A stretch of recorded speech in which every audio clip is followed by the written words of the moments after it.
Fala pessoal, tudo certo?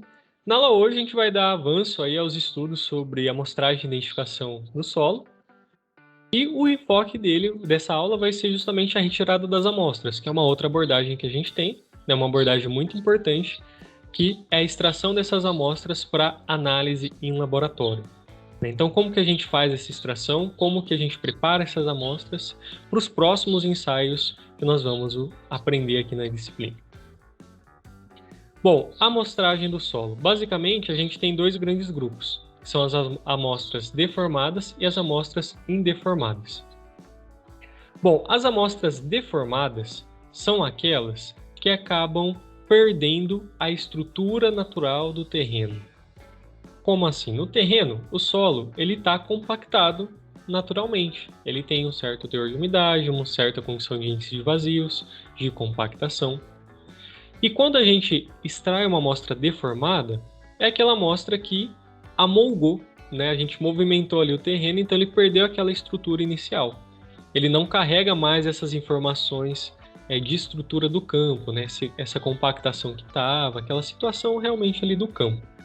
Essa amostra é muito mais fácil da gente tirar, né, do terreno e ela é útil para uma boa parte dos ensaios, principalmente quando a gente vai fazer uma caracterização mais básica ali do campo. Mas, geralmente, nós damos preferência para as amostras que são indeformadas. Por quê? A amostra indeformada, ela vai trazer para o laboratório aquela situação de campo mesmo, né? Tudo aquilo que o solo está retratando. Você pega literalmente uma parte do terreno, daquele jeitinho, e leva para o laboratório. Então a gente pega uma parte daquele terreno, leva lá para o laboratório para poder estudar. Né? A amostra indeformada, ela preserva a estrutura de compactação, o índice de vazios, né? Todos os índices físicos, na verdade, teor de umidade, né? E é muito importante a gente escrever nessas amostras indeformadas, inclusive, a profundidade que foi retirado e, principalmente, qual que é o topo dessa amostra. Porque no laboratório pode acontecer no transporte, né, na movimentação, de acabar virando essas caixas, né, e perdendo a referência daquilo que estava em cima no topo. E a informação do topo é muito importante, porque se a gente quer simular a condição do terreno, eu tenho que simular as minhas cargas, a minha percolação de água, tudo na direção da maneira que vai acontecer lá no terreno. Por quê? O solo é um material que ele é anisiotrópico, né? Ele muda as suas propriedades conforme as direções que a gente analisa. Bom, o que quer dizer o material ser anisotrópico? O que é um material anisotrópico? É aquele que, em cada direção, muda as propriedades. Então, se eu estou analisando a infiltração, né, percolação de água, na direção vertical, a água vai percolar nessa direção. Se eu inverter e analisar nessa direção, eu já vou ter um outro comportamento. Mas em campo eu preciso orientar bem, porque senão eu posso confundir essa região aqui em verde, né, achando que é o topo, quando na verdade é uma das laterais aí do nosso terreno, né? Em verde a gente tem um fluxo que é horizontal, e em azul a gente tem um fluxo que é vertical. Eu tenho que tomar cuidado para não inverter isso, né? Então, quando eu for determinar as propriedades no laboratório, eu tenho que me referenciar nas mesmas condições que está ali em campo. Quais materiais a gente pode utilizar então para fazer as amostras deformadas, que são aquelas que não preservam a estrutura? A gente utiliza, por exemplo, o trado cavadeira, pode ser utilizado o trado helicoidal. A gente pode utilizar amostradores, né? Isso aqui é muito comum, né, nas amostras aí, principalmente da sondagem a percussão, né, com SPT. A gente precisa também dos recipientes, né, geralmente ali saquinhos para poder identificar as amostras, data de amostra, né, o local que foi tirado, a profundidade que foi tirada, né, todas essas informações para poder localizar, né, e identificar aquelas amostras, a procedência. Sobretudo porque no laboratório a gente recebe amostras de vários lugares, várias situações, né? Então até para o controle e identificação depois para o projetista, para poder saber de onde que veio cada resultado.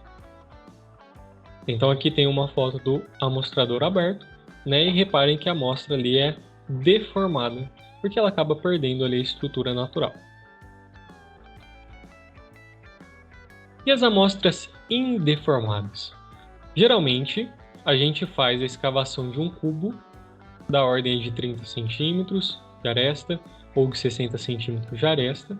Quando a gente faz a extração desse cubo, a gente precisa colocar o nosso guia ali para poder fazer a escavação. É um trabalho bem zeloso, né, que a gente tem que fazer. E aí a gente faz primeiro escava até ali uns 10 centímetros acima do ponto que quer ser feita a coleta. E a gente coloca então o nosso suporte ali no poço, né, coloca o molde e vai escavando em volta, à medida que o molde vai preenchendo o terreno, né, que não foi escavado ali, que está do jeitinho da natureza mesmo. A gente faz essa escavação em volta, depois na parte de baixo, né, a gente termina ali a escavação, faz ali um arrasamento desse bloco e passa parafina. A gente parafina por quê? Bom, com alguns outros tecidos, né, para poder segurar o teor de umidade, para a gente poder primeiro dar um pouquinho de estabilidade, né, para o bloco que acabou de ser escavado, porque ele ainda vai ser transportado, né, vai ter que ser manuseado. E além disso, a parafina também ela auxilia, né, a reter a umidade que estava daquela amostra, né? Porque em campo a gente tinha ali um certo teor de umidade, uma certa quantidade de água naqueles vazios. Então a gente quer levar essa informação também para o laboratório para poder realmente descrever todo o comportamento mecânico ali do terreno. Outro método que a gente pode fazer é o método do tubo Shelby, né, que são amostradores muito maiores que a gente faz com o mesmo princípio para retirar amostras ali. Geralmente o tubo Shelby é aplicado para amostras em profundidade, até porque essa escavação do cubo ela fica condicionado a alguns metros de profundidade, porque começa a ficar muito difícil depois avançar para poder retirar essa amostra do cubo parafinado, né? Com o tubo Shelby fica bem mais fácil. Bom, a coleta então ela perpassa a identificação e o transporte. A gente tem que ter cuidados nesses dois aspectos. Na identificação, como eu comentei, né, localizar qual que é o topo, qual que é a procedência, a profundidade, a data de coleta, o método que foi extraído, né, e todo o procedimento de identificação visual também, né, das informações necessárias. E na parte do transporte tem que tomar bastante cuidado com o acondicionamento dessas amostras. Então, se vai ser via sacos plásticos, se vai ser via o cubo parafinado, né, como que vai ser feito o transporte, como que vai ser feito a entrega desse material, né, para tomar cuidado para que a amostra ela não seja perturbada e não perca suas propriedades de campo, principalmente quando a amostra é indeformada, que a gente quer evitar ao máximo essa perturbação e perda de estrutura. Uma vez que chega lá no laboratório, a gente precisa preparar a amostra que veio lá do campo para começar a fazer os ensaios que a gente vai aprender aí de caracterização, né? Seja granulometria, índices físicos, né? Ensaio aí de limites de consistência, resistência de alinhamento, né? Enfim, para qualquer ensaio que for feito, ele precisa ser separado antes. A norma que versa sobre isso é a NBR 6457, que vai falar como preparar essas amostras para os ensaios. E alguns tópicos principais, né, que eu destaquei aqui para vocês. Bom, primeiro, a gente tem que fazer uma limpeza daquele material que chegou. A gente precisa fazer uma secagem dessa amostra. A gente retira, né, aqueles corpos estranhos. Então, por exemplo, elementos muito grandes, né, de pedregulho, conchas, matéria orgânica. A gente retira isso da amostra. A gente faz uma secagem ao ar, geralmente, né, na maioria aí das amostras deformadas, a gente faz essa secagem ao ar para poder fazer os ensaios.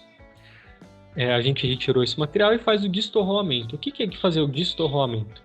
O destorroamento é usar esse equipamento aqui, que a gente chama de almofariz. Esse equipamento, a gente vai girando esse cabo emborrachado, de forma a fazer com que os torrões, aqueles torrões, né, que se formam por conta da aglutinação ali das partículas, eles se quebrem. Mas o torrão deve ser desmanchado, não a partícula. A gente não pode ficar batendo na partícula para quebrar ela, né? Senão a gente vai acabar destruindo ali uma parte dos grãos. A gente fica girando de maneira aí que a gente vai soltando esses torrões. Então aqui tem algumas imagens da homogeneização do solo, a limpeza, o acondicionamento das amostras separadas, né? E também ali do destorroamento. E aí que a gente precisa saber qual ensaio que a gente vai fazer. Cada ensaio demanda uma quantidade de solo diferente, né? Então, por exemplo, em aspectos gerais, para fazer limite de consistência da ordem de 200 gramas, né? Para fazer massa específica dos grãos, de meio quilo. Compactação, a gente já vai para 3 kg, 7 kg, depende aí do tipo de ensaio. Teor de umidade, quando a gente vai fazer a amostra de teor de umidade, precisa pelo menos 30 gramas.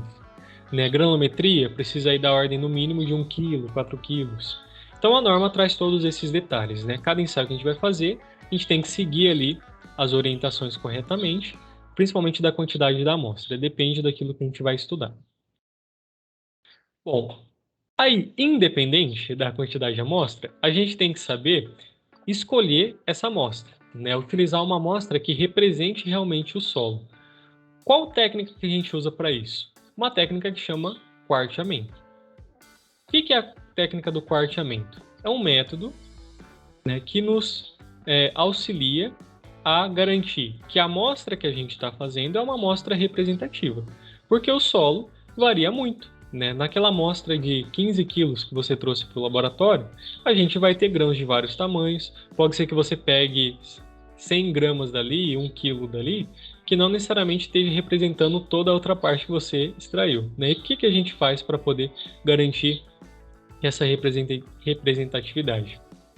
A gente pega uma quantidade grande de solo, bem maior do que aquela que a gente vai usar, homogeneiza ele, e aí separa em 4 montes aproximadamente aí com a mesma quantidade.